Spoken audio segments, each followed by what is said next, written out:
Tara, samahan niyo ako't manood kung ano nga ba yung pinag-uusapan sa ating bansang Pilipinas. Pero kung bago ka pa lang sa channel natin, huwag mong kalimutang pindutin ang subscribe button pati na rin ang bell para ma-notify kayo sa mga bago nating ilalabas na video.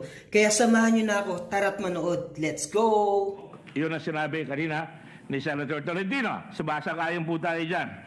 Meron rin po tayong suggestion na dapat yung mga doktor na mamamatay mabigyan ng 1 million pesos. Doktor, nurse, or medtech, kung mamatay, mabigyan sila yung kanilang pamilya ng at least panlaban na wala na sila, wala na yung breadwinner, meron silang 1 million na may bibigay sa kanila. Yung mga nurse natin, dapat may mga hazard pay. Yung mga nasa gobyerno natin, may hazard pay. Yung mga mag-check sa mga bahay, kung magbibigay tayo ng pagkain o pera, dapat dyan, merong PPE, may proteksyon pag nag-aabot tayo ng gamit. So lahat yan, kailangan hanapin natin kung paano natin tutulungan para maibsan na hindi na makadagdag pa sa kukuha ng sakit dito sa laban na coronavirus na ito. So Mr. President, marami pa tayong masasabi. Pero ito ang kauna-unahan, natutuhan natin sa pagka may disaster. Kalmahin natin ang tao. Kalma lang. Pag nagpanik ang tao, talagang mauubos ang tindahan. Mauubos ang palengke. Kanya-kanya. Ang challenge ay sa ating mga kababayan, yung tinatawag nating social cohesion. Ngayon tayo dapat sama-sama. Huwag niyo naman bilhin yung sandamakmak na toilet paper. Siguro naman po, dapat tatlo lang o kaya gumamit tayo ng tabo. Ginagamit naman natin ng araw pa yan. Huwag naman natin bilhin lahat yung pagkain sa palengke. Dapat inaayos natin para magkakaroon tayo palagi ng gamit. So ang sinasabi ko lang po, Mr. President, pagkakalma ang tao dahil ngayon nakikita nila ang gobyerno gagalaw at yung perang yan aabot sa mga tao, palayo ko makakalma ang tao. Isang importante rito ay ito. Kailangan tanggalin natin ang maskara na nakapasok na coronavirus sa tao. Pag tinanggal niya, malalaman niyo kung sino may sakit. Pero naka-lockdown tayo. Naglagay tayo ng mga makina. And I'll be selfish here, if I may. Diba, maglalagay kami sa Red Cross, sa EDSA, 3 makina.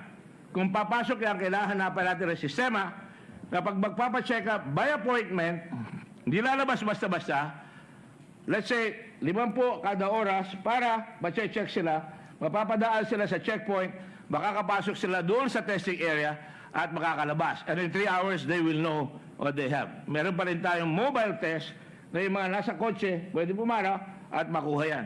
These are just some of the things that we need to do in the next few days. Above all, the people must learn to protect themselves. Hugas ng kamay. Ilang araw sa isang beses, ilang beses sa isang araw kailangan yan. Kahit na nahugasan nyo na, hugas uli ng kamay. At huwag nang kakapain yung mukha. Katulad yan, hinahawakan ko. We touch our faces 90 times a day. Hindi natin namamalayan. Pero kung di tayo naghuhugas ng kamay, maaari dito sa lecture na ito, maaari yung nagsalita kanina rito, na si Bongo, baka may hawak siyang fomites, napunta rito, hinawakan ko, pati ako magkakaroon. And that is why, dapat nililinis natin palagi yan. Yung mga pinto, yung mga handle. Hindi kita pinagbibintangan mo. Nasabi ko lang, we have to be ready to see that. I'm taking this opportunity, Mr. President, para malaman natin ang kalaban. So having said that, Mr. President, we must protect our medical folks. We have to get the people to know kung anong kalaban nila. At kailangan, kung sila ay may nararamdaman, huwag pupunta sa hospital. You have to protect the hospital. Pag nagka-buo-buo dyan, makikita nyo, natatalo ang mga doktor at nurses, nagkakamatay sila. So dapat, bago pupunta ron, meron munang home quarantine. And to this end, the government, again, our government, together with the Philippine Red Cross, has just opened today yung tinatawag natin na call center na yung mga magtatanong po, pwede magtanong, kailangan na ba ako pumunta sa hospital? Ano ba ang kailangan kong gawin? Ako ay tatanungin niya kung galing sila sa China, galing sila sa mga may sakit na area, o kung di naman may fever ka, nahihirapan ko ang huminga, sumasakit na yung throat mo, dapat pumunta ka na dito sa hospital na ito at kailangan sunduin ng gobyerno o ng local government o ng Red Cross yung tao para madala sa dapat dadaling hospital. Para hindi nadadarang ang ating hospital system.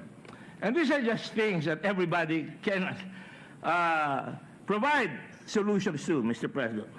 So, Mr. President, once the people get to know kung anong gagawin nila, then we can now say, lumalaban na tayo. Right now, nakatayo tayo sa bahay. Hindi natin nalalaman kung ano nangyayari sa labas. Ngayon nakikita natin sa television, pero dapat alam natin kung ano gagawin. And once people know what they need to do, once people know what they are regulated na dapat alamin, isa lang yung isang punako doon sa batas na gagawin. Meron tayong nakalagay doon na may punishment, pero hindi pa alam, hindi pa nasasabi daw kung ano ang nire-regulate. Bawal po yan. I submit, bawal po yan. Dami yan, sino puenam, anulang puenam sine lege. No penalty without law. So, sinasabi po natin ngayon ay dapat unti-unti natin pag-aralan lahat sa mga sinasabi natin yan para ang tao natin lalakas sa loob, magiging kalma at makakatulong. And above all, hindi tayong pwede tinatawag nila on the dole. Pakita nyo, lahat ng tao ay makikipaglaban sa ibang bansa. Tayo ba hindi natin kaya? Kaya rin natin yan. So we have to do something about ourselves and nobody can help us except ourselves at the moment. And therefore, lahat ng tao dapat ay talagang gawin itong pagkakataon na ito, mag-usap-usap, kung magte-text kayo, huwag na kayo magkalat ng kono ng text, magtanong kayo, paano ka ba nagkaroon ng negosyong ganyan?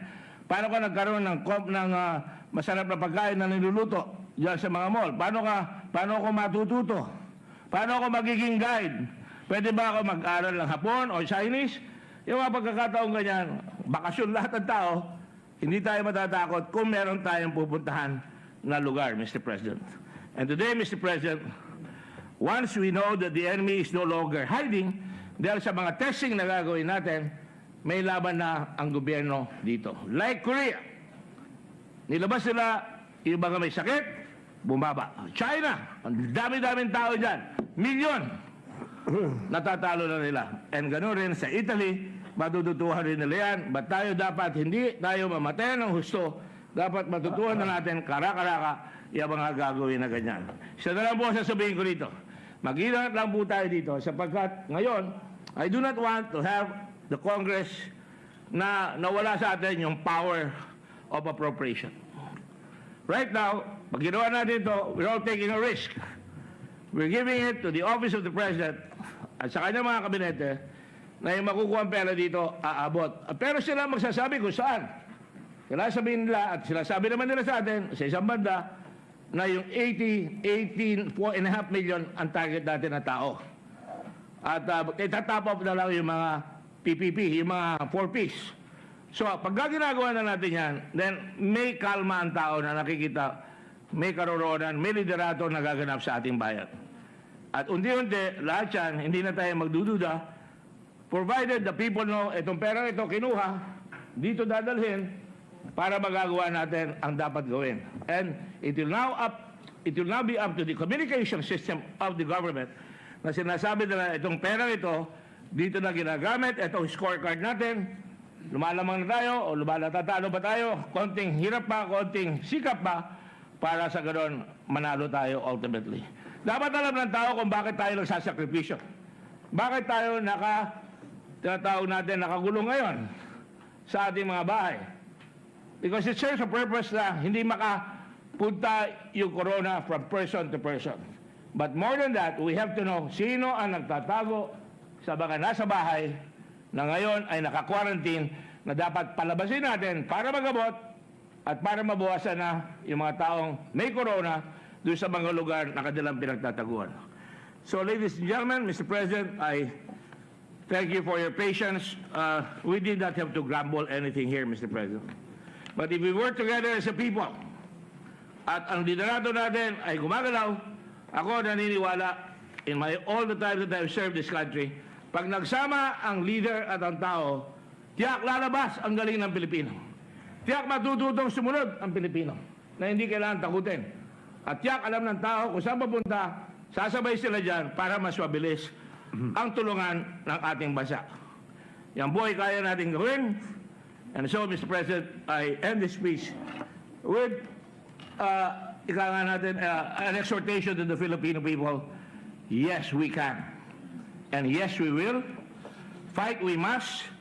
win-win. Kung nagustuhan mo ang video na to, huwag mong kalimutang i-like at kung bago ka pa lang sa channel natin, don't forget to hit the subscribe button at pindutin mo na rin ang bell para updated ka sa mga bago nating ilalabas na video.